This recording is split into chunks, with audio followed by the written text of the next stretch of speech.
Taming English Grammar. Mastering Reduced Relative Clauses.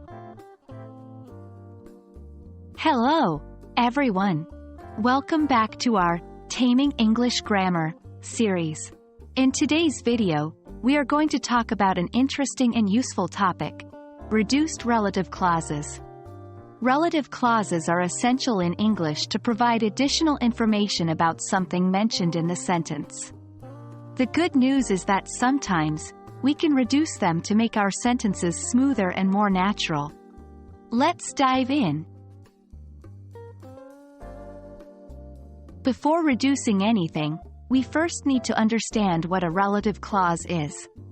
A relative clause is a type of clause that begins with a relative pronoun, such as who, which, that, or a relative adverb, like when, where, why. It modifies, identifies, or gives further information about a noun. For example, in the sentence, the dog, which is brown, is sitting in the sun, the phrase, which is brown, is a relative clause, providing more details about the dog. Now, let's talk about reducing relative clauses. Sometimes, relative clauses can be a bit long and make our sentences sound complex. To make them sound more fluid and natural, we can often reduce these clauses. We usually reduce relative clauses in two ways. 1. By dropping the relative pronoun and verb be when the relative pronoun is the subject.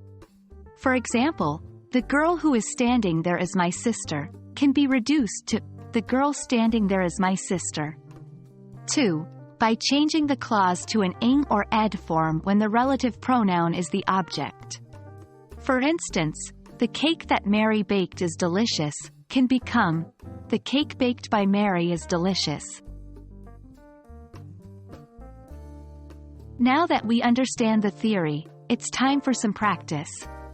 Remember, practice is the key to mastering any aspect of language learning. Example 1. The man who is wearing a blue suit is my boss. Reduced. The man wearing a blue suit is my boss. Example 2. The movie that we watched last night was very exciting. Reduced. The movie watched last night was very exciting. It's your turn now. Try to identify and reduce the relative clauses in these sentences. 1. The car that is parked in front of the house is mine. 2. The lady who is singing on the stage is a famous opera singer. 3. The flowers that were planted by my mother have bloomed beautifully. That's all for today's lesson on reduced relative clauses. Hopefully, this video has made the concept a little clearer and easier to handle. Practice identifying and reducing relative clauses in your daily English conversations or writings. It can make your language sound more fluid and native-like. Stay tuned for more exciting and useful English grammar lessons. Until next time, happy learning!